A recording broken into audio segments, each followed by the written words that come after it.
Okay, this morning we mentioned shared stewardship. And in the agency, we were actually saying shared stewardship with a small s, but also shared stewardship with capital S's. And when we say shared stewardship with the small s's, it's our existing partnerships. It's how we're already working with our other federal, state, and local agencies. And shared stewardship with a capital S is where we're working with a formal agreement. And so some states are doing that already. And so what we want to do this afternoon is we brought in some of our partners to talk about how they are working with others to achieve meaningful outcomes. And so I want to quickly introduce Carol Denhof, is president of the Longleaf Alliance. And as president, she leads the organization in its mission to ensure a sustainable future for longleaf pine ecosystems. Sharon Swagger is the state easement specialist and regional conservation partnership program coordinator for the USDA Natural Resources Conservation Service in Georgia. And Dr. Jessica McGuire is the Working Lands for Wildlife Bobwhite coordinator for Quail Forever. And so I will turn it over to Carol. Thank you very much. We were asked to just give a little bit of introduction about our programs and our organizations. I know there's some people in the room who probably know a lot about the Longleaf Alliance, but there are probably quite a few of you from not from the southeastern region that don't know a lot about it. So I wanted to just give a little bit of an overview about the Longleaf Alliance and what we do, first of all. This is our mission, so it's to ensure a sustainable future for the longleaf pine ecosystem through partnerships, landowner assistance, and science-based education and outreach. We are solely focused on longleaf pine, and so that is our main focus, and in terms of doing all sorts of different types of activities throughout the Southeast, from Virginia all the way down to Florida and over to Texas, working in piney woods and helping people to restore longleaf in their habitats. A little bit of a history. We were established in 1995 by Rhett Johnson and Dean Gierstad from Auburn University. So this is our 25th year, silver anniversary this year. We are a 501c3 nonprofit, and we're based out of Andalusia, Alabama, just above the Conecuh National Forest in southern Alabama. We have 27 staff that are scattered across 5 states, and so we're somewhat geographically located. This map shows just the location of most of our staff. Most of us work out of a home office and just travel throughout the region where needed, and putting on our outreach programs, working with private landowners, or working on restoration projects. I'm personally located on the Georgia coast, one of those dots right there in the middle of the Georgia, 100 miles of Georgia coast there. So just a little bit of an idea of kind of what our strategic priorities are as an organization.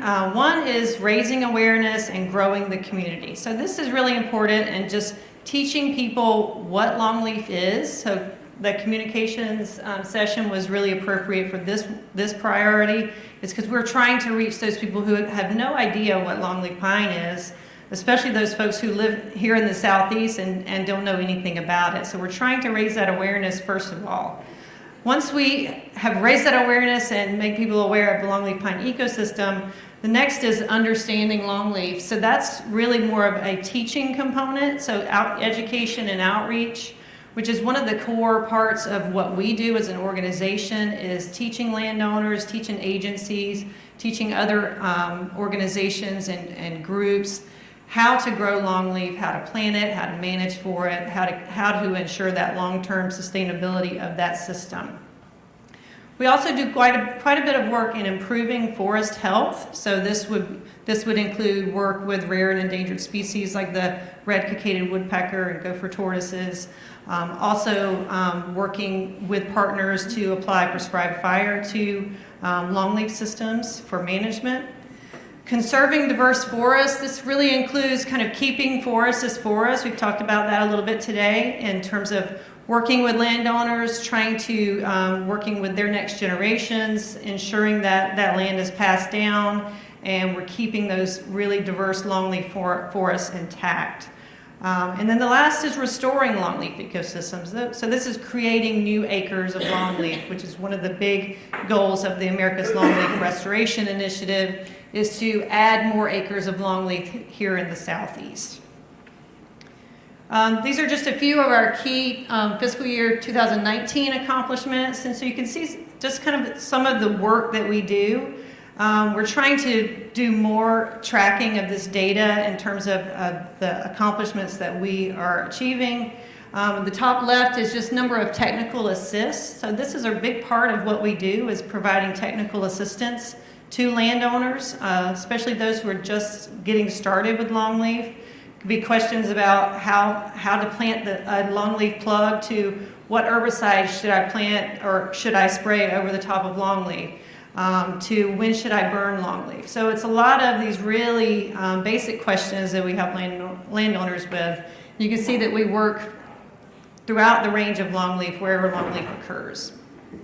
We're also reaching an incredible number of people just through our outreach events. So that top right graphic shows the number of people, whether a lot of that number is through social media. So we're able to reach a tremendous number of people, getting messages out about events that have to do with longleaf or just general information about longleaf.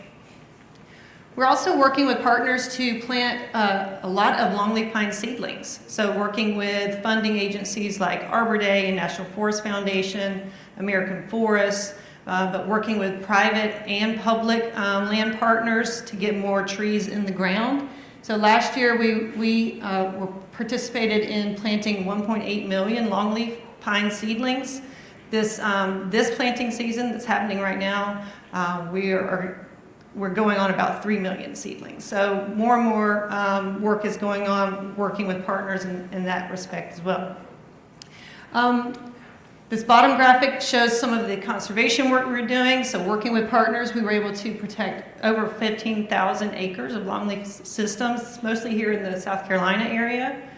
And then going back around, just some statistics that have to do with improving forest habitat. So some of the rare species work and also the prescribed fire.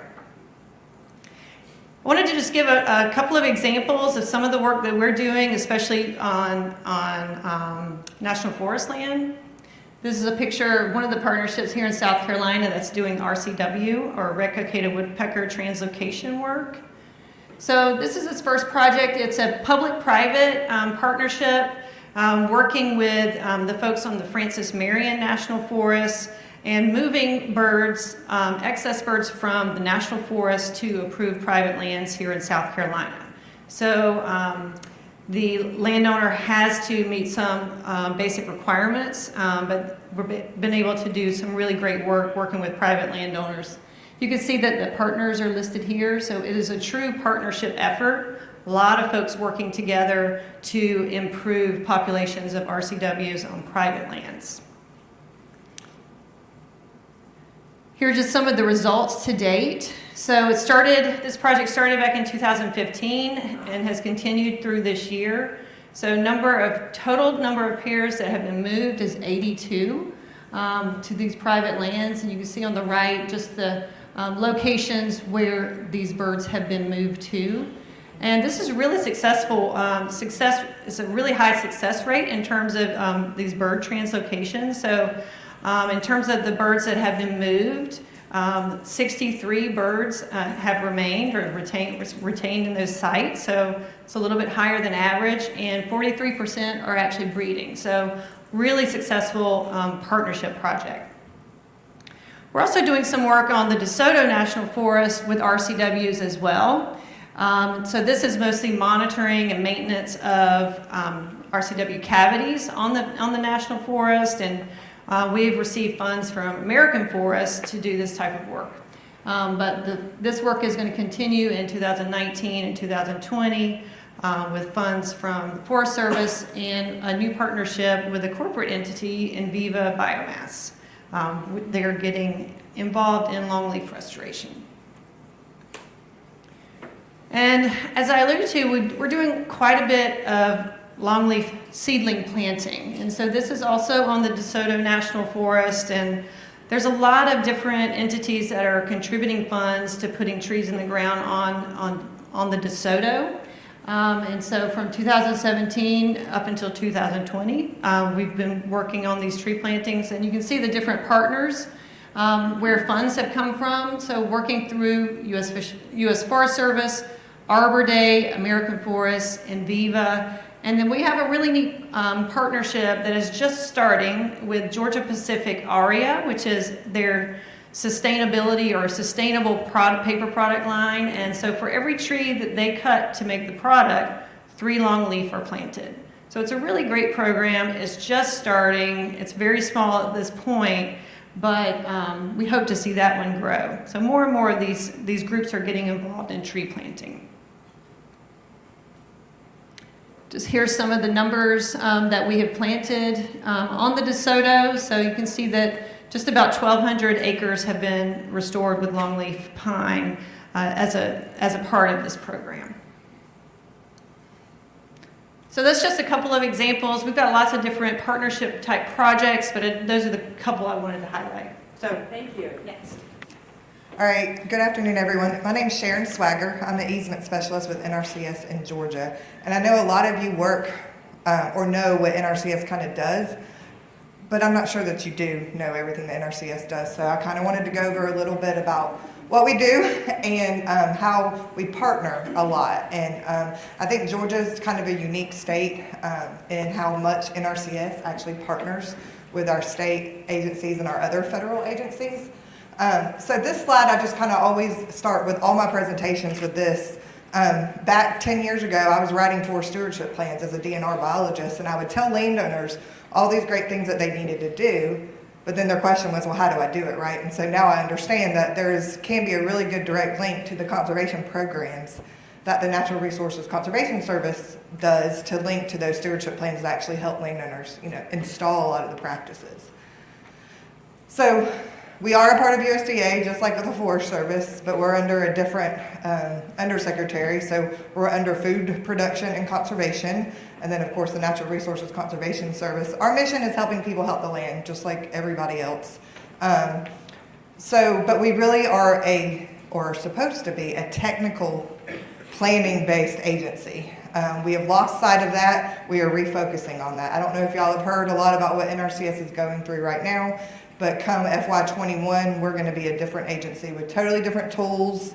Everything's going to be modernized, so we feel your pain with the stewardship modernization because we're going through it right now too. Everything will be cloud-based. We're going to be using Conservation Desktop and Conservation Assessment Ranking Tool. So everything is going to be totally different than you've seen it in the past.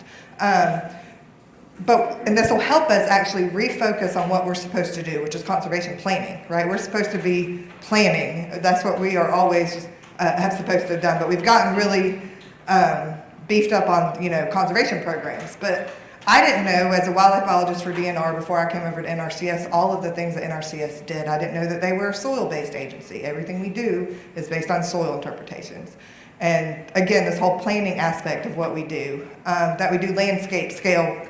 We have the Migratory Bird Habitat Initiative along the Mississippi River, and we have a lot of Working Lands for Wildlife initiatives. We're very much a landscape scale based organization. Design and engineering, we have a whole engineering section. They've become my new favorite people. And then we also have a lot of water stuff that we do. So a lot of emergency watershed protection. In Georgia, we have 27 dams that NRCS built. I actually live right behind one of them because it's really smart to build a house in an emergency spillway of a dam. I did. We do a lot with wetlands work and all this kind of stuff. So the biggest thing that we do, most of you know the Farm Bill, right? How many of you have never heard of the Farm Bill? Okay, good. I would hope no one would raise your hand because it'd be embarrassing. But the Farm Bill is it's the most important private land program funder out there. It's the largest source of funding.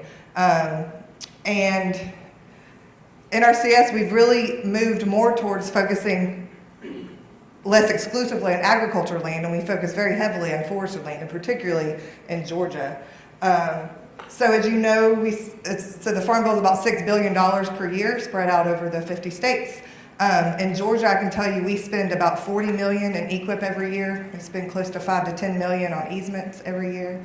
Don't even get me started on CSP because I think it's close to $10 million too. So we're talking about just in Georgia, we spend about $60 million a year on installing conservation practices on the ground and protecting land.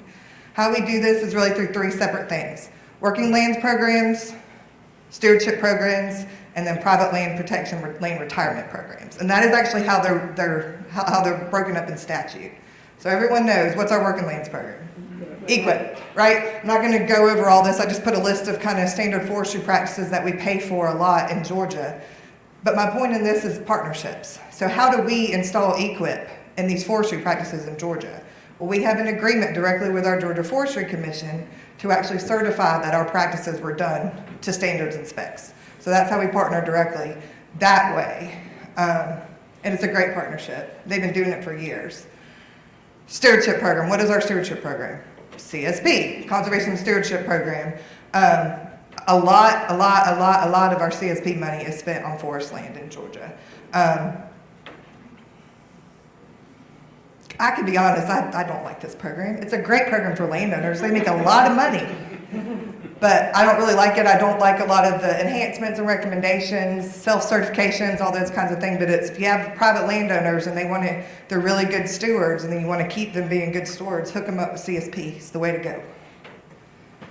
Okay, this is where I really know what I'm talking about. The other stuff I don't really know what I'm talking about. So ASEP, Agricultural Conservation Easement Program. How many of you have ever heard of ASEP? Okay, most of you. So ASEP is a conservation easement program, correct, where we provide technical and financial assistance to landowners.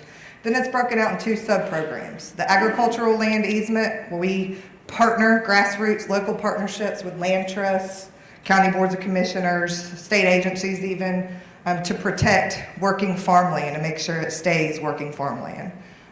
The big program in Georgia is our Wetlands Reserve Easement Program. That's obviously, we protect wetlands, right?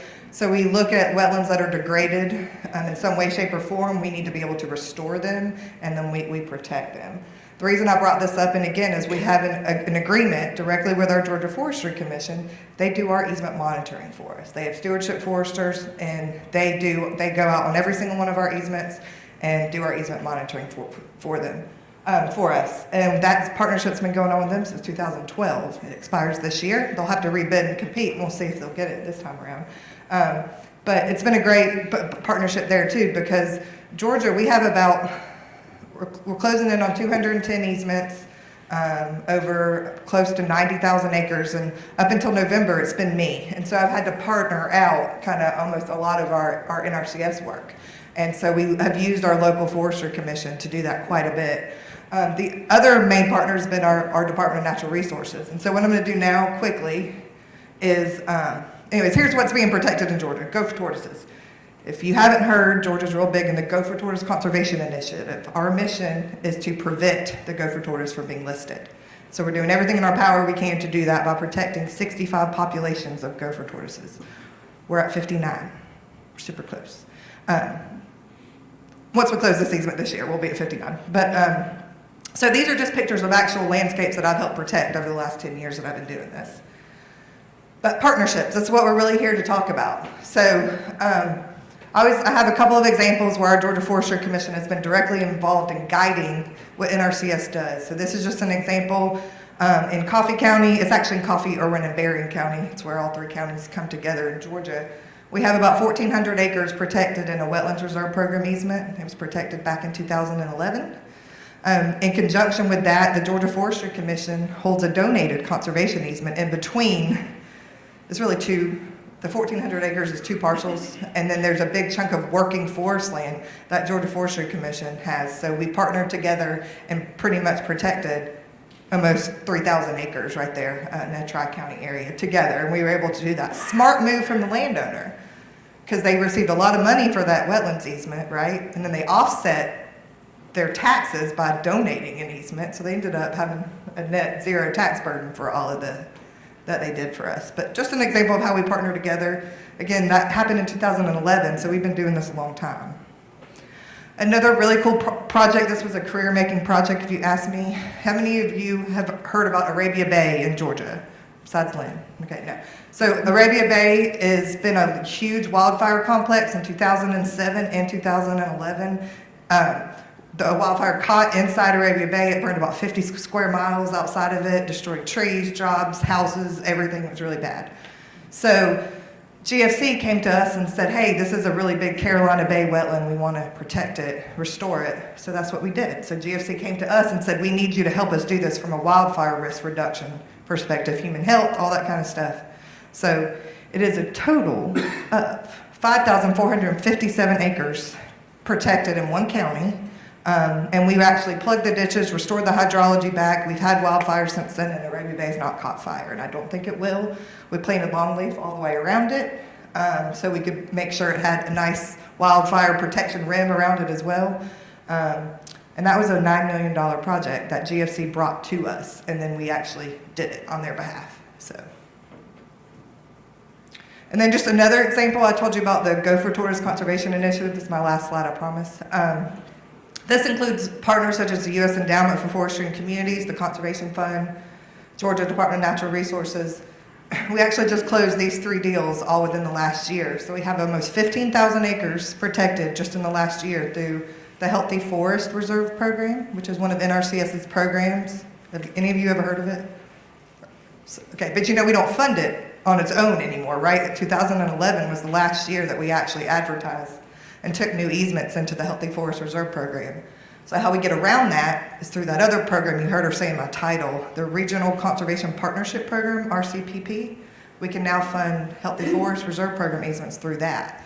And so that's what we did. So we have, they ended up being properties that were bought and held by the Conservation Fund in fee simple. Then we put a HFRP easement on top of that, and then they ended up selling it at a bargain sale to the state of Georgia, and is now all 3 of them are wildlife management areas that will be managed for gopher tortoise habitat and for hunting and fishing, of course, because that's what WMAs are really all about. So I thought it was pretty cool, and they're in 3 counties. They ended up about, like I said, 15,000 acres combined. But the Georgia Forestry Commission has been involved in this too by helping us write the management plan, how we're going to install the practices. I just really wanted y'all to know that I've heard some little negative Nancy's about NRCS, and it's true in a lot of states. But in the Southeast, we're not like that. We are partners, and especially in Georgia, justifiably so, negative Nancy's on NRCS. But I think in Georgia in particular, we try really hard to listen to our partners too, and to hear what they say, and try to actually help it guide our processes.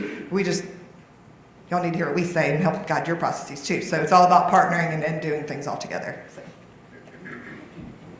On the panel here. I've been with Quail forever, coming up to a year. Previous to that, I was with Georgia Department of Natural Resources, and I was the private lands program manager. And I have to admit, one of the things that sealed the deal for me with QF was the MOU with Longleaf Alliance. So it's a partnership right there. So what I'm going to briefly talk to you about, how many of you have heard about Quail forever? So if you, all right, awesome, most of the room. We're kind of new-ish, building up here in the Southeast. We're growing in chapters and putting positions on the ground, and that's what I'm going to kind of talk to you about and just introduce you to the potential and some projects that we're already working on. One of the big things with QF is providing that lift through partnerships. So we're not there to replace, we're there to be additive and hopefully get a lot of conservation put on the ground.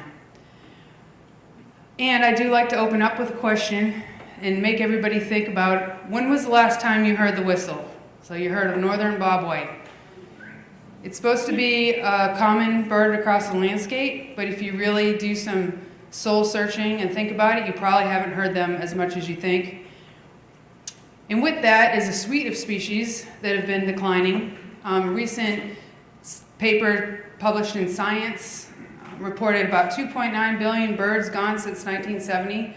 So if you were alive and listening in the 70s, that's 1 bird out of every 4 gone that you used to hear on the landscape. And grassland birds took one of the biggest hits, 53% decline. So this is our longleaf pine ecosystems, our southeastern grasslands in the west, just a huge hit.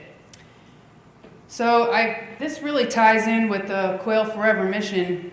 Quail Forever, don't let the name deceive you. We focus on habitat restoration. We just use a tiny bird to sell our line and tell the story. But Quail Forever is dedicated to quail, pheasants, and other wildlife. The big thing is through habitat improvement, so boots on the ground, public awareness, education, land management policies and programs. So I'm going to touch on a few things that we do, but we're really amping up that public awareness. We get to the Capitol, speak on behalf of organizations.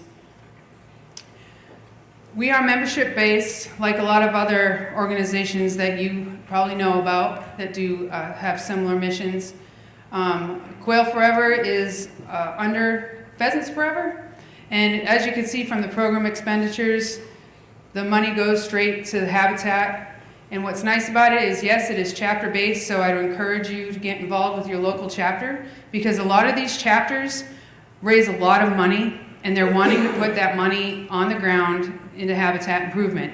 And we're actually doing some of that on Forest Service property. So that's where I come in and help those chapters kind of guide projects and look for good habitat work or outreach projects. If you want to put a pollinator demonstration plot, that's where you could reach out to these chapters, because the beauty about the money that's raised by the local chapters is it stays locally. Very little goes to national to help, you know, the bean counters and pay the bills, keep the lights on, that sort of thing. But everything pretty much stays local. Field delivery is where I'm really engaged in all of this. Like I said, the field operations staff, we're here to provide lift to our partners. So in a lot of cases, we are brought in to state agencies or with federal partners where you can't hire more bodies, but you need program implementation. You saw that money that NRCS puts in and comes out of the Farm Bill. You need boots on the ground to implement that. Nobody likes to send money back, and we certainly don't want our conservation funds being sent onto other programs and projects. So we want to partner and help with that program implementation through technical assistance.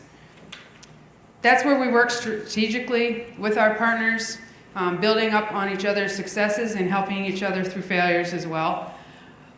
We work locally, obviously, and also at the national level, but we really like involving that local contingent through those chapters.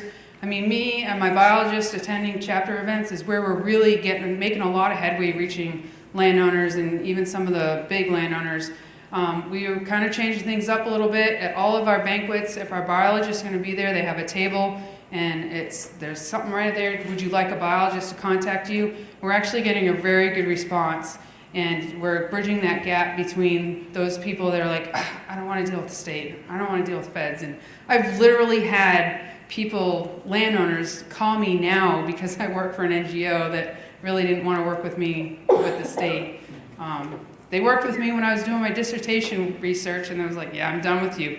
But now we're engaged again, and I think that's where we can be really useful is arranging those field visits. I have an example with a landowner just the other day, and I brought in my state partners, FWC, and the guy was kind of like, why are they here? And I was like, because they know the programs, they know the tax benefits. I don't, but we're opening the conversation. And, you know, however we can get that conservation and delivery on the ground, let's do it. We have biologists on the ground all over the place. It's building, like I said, in the southeast. I have some gaps that I don't like, so if you're out there and would like to help me fill in some of these gaps, I'd be welcome to have that conversation with you. But a lot of pollinator push. QF is heavily involved with the Monarch projects. And this is really working through where I specifically work under, and Sharon mentioned this briefly, the Working Lands for Wildlife program, and it's truly a shared vision in bridging that gap between agriculture and wildlife. We are getting into the row crop systems. It doesn't matter really what's in the middle, it's how we can manage the edges and build habitat for wildlife. We're also working a lot with precision ag, so helping these producers look at their return on investments and looking at acreage that they can pull out. We have a partnership with John Deere that gives us access to that data, which is a really nice cost savings to that landowner, and helps also with partnerships. So we're also we have partnerships with cotton, corn. I've just started working with the Peanut Association, so we're really getting in there and getting some of those non-traditional partners to the table. And Working Lands for Wildlife. So this is a pretty big deal nationwide. It came out in about 2012 post-WHIP, if any of you were involved with WHIP, W-H-I-P, the old one that had to do with wildlife. This now, is through EQIP. Working Lands for Wildlife, you have the 1.0, which is species like gopher tortoises, typically species that were listed as endangered or candidate species for federal listing were on that 1.0. And now we have a group that were state-sponsored projects and funded more locally. And that's where I come in. So I am the Working Lands for Wildlife Bobwhite coordinator, so I'm dealing mostly with bobwhite, but we also are heavily involved with Les prairie chicken and sage grouse as well. This is equated to a lot of work being done. We're focused on forestry in the green, so this is the Savannah Project. Longleaf pine Savannah is our focus, and working with those partners. And you'll see kind of the brownish, yellowish, those are the grasslands. So handling a lot of invasive grass species or converting to native ground cover are the efforts there. And through this Working Lands, NRCS is really dedicated to implementing this and providing education and doing more than just throwing money out the door. They want to make sure it's implemented effectively, that we're engaging landowners, so we're offering landowner technical assistance, landowner workshops, also engaging partners, so we're providing professional training. We provided a Bobwhite boot camp that brought in NRCS staff, Forest Service staff. We just had a training in Florida that we had U.S. Forest Service, we had forestry, state forestry personnel, wildlife groups, you name it. Over 120 people showed up to that. The demand is there. We're getting out there and we're pulling partners together. I had presentations from NRCS and a whole group of people, and we've had really good response to that. So there is money associated with that. And of course, outreach documents. The grant that I supervise put 15 biologists on the ground throughout these states. It was a big deal, 3-year term commitment through NIFWIF, but it's most of the funds came through NRCS headquarters, and we are also matching a lot of these positions locally. I have a chapter that's in Southwest Georgia that has put up $60,000 towards biologist positions, and it's growing more. So we're able to also use interesting leverages and partnership matches through some of these programs. So to dial down what we're doing with the Forest Service, we do have a Master Challenge cost share agreement for the whole country. We have a couple positions that have resulted from that. And we have one position in South Carolina, and his role is to basically do what Mary tells him to do. But he's also there to kind of engage the landowners around the forest and to reach out and get on the ground, be that liaison with NRCS and get, expand the efforts that are happening on the forest and add that habitat connectivity out. So that's important. And then there's a Master Stewardship Agreement for Regions 8 and 9. So we're kind of primed and ready to help you implement programs, get you more bodies out there. We do have Habitat Forever, which can hire technicians, habitat technicians. So if you need someone on the tractor, fire crews, things like that, we are doing that now in the Southeast as well. So some of that conversation is above my pay grade, but I'd be happy to talk to you about it and arrange that as well. We've been also working on the Conecuh, and we have a couple interesting projects for coordinated implementation programs, so quail focal areas, where we're helping with monitoring, vegetation response monitoring, and population monitoring. So we're helping out doing that as well, and can help get volunteers and start counting birds, look at response of what we're doing. But with that, is that my cue? This is my contact information. I'll be around tonight if you want to talk about what we're doing. And like I said, we're just really in the trenches with some of you already out there, North Carolina, South Carolina, and so, yeah. Hi, this is for Lee, I guess, on Quail. The Master Stewardship Agreement in Region 9, is that, I assume that's with one of the national forests there? It is. Okay. I don't know specific details on it. It's all pretty new. But, yeah, it's just to open that door for positions and getting things rolling. Okay, thanks.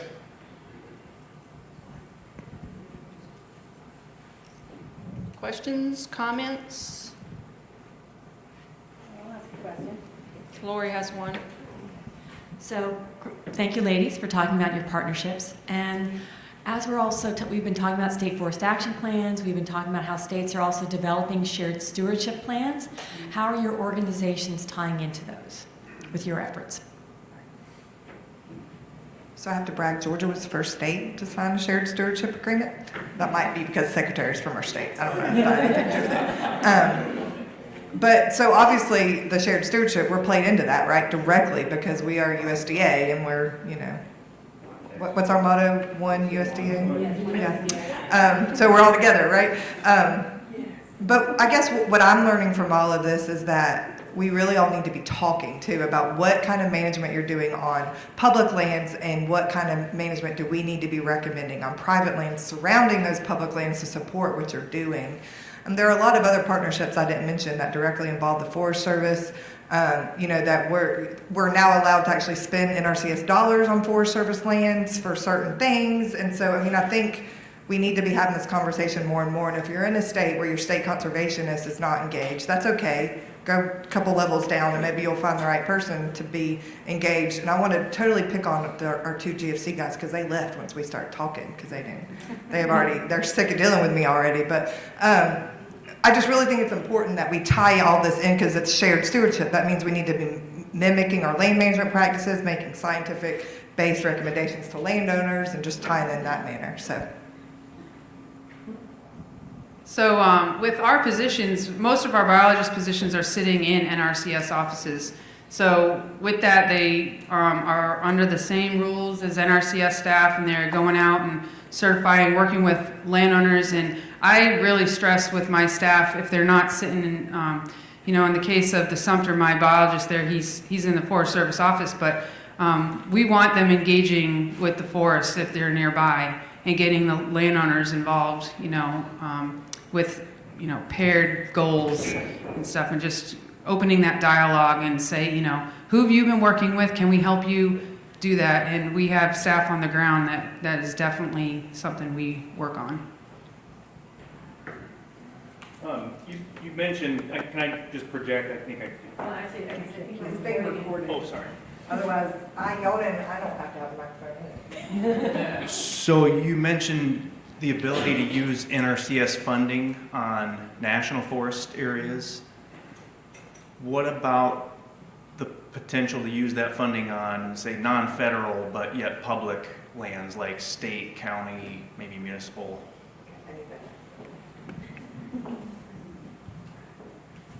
No, I mean, all of our money can be used on private lands, right? That's what we are focused exclusively on. So state-owned land. So that partnership I mentioned earlier where we actually put an easement on and then it's now state-owned land. Now the state cannot receive any more of our dollars because it's state-owned land now. So that's why the Conservation Fund held it, you know, and sometimes they'll hold it and let us put restoration dollars in or different things that we need, but once it becomes state. But with the 2018 Farm Bill, there's so many new rules that we don't even know yet, even though we're in 2020, because, you know, they just keep, we're supposed to get program manuals in February, yeah, right. So I don't really know how a lot of this is going to play out, but that's a new thing in the 2018 Farm Bill, actually allowing NRCS dollars to be spent either on Forest Service lands or on adjacent, maybe in holdings or right around it. There's like I don't know, someone may know more about that initiative or whatever it is, but I think there's a big push for us to all be working together and talking the same language. Any more questions? Okay, hang on. Here you go. Thank you. Is it Carol? Yes. Okay, I really enjoyed your presentation and the fact that you do so much tree planting, because that is something that I focus on where I work. So who is interested in how many acres you plant in any given year? Do your partners help you with that and take credit for that in any way? It's definitely something that our partners are interested in. Also, we are a membership organization as well, and so the members and our supporters are really interested in that and supporting expanding longleaf acreage.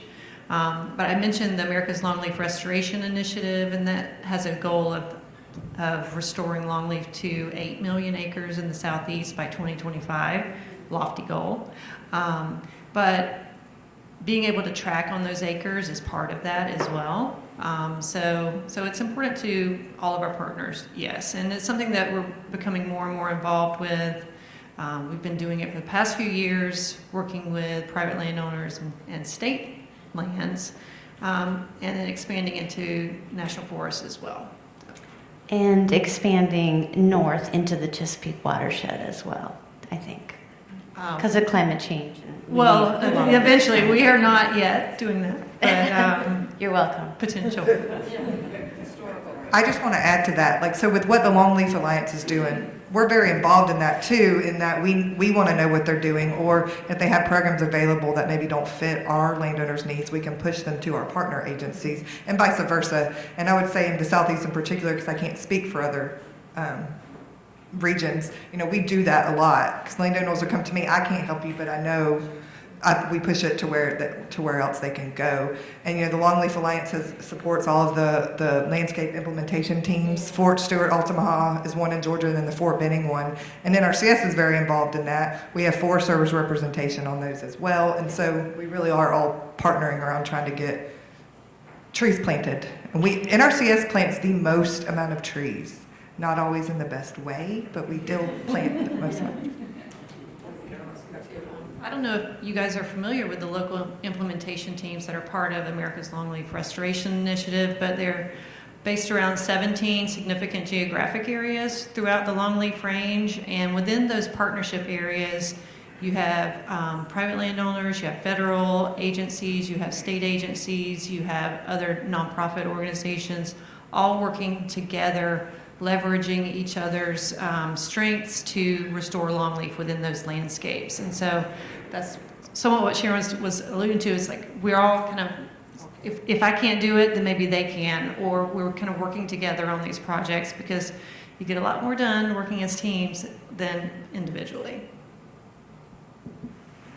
Any more questions, comments?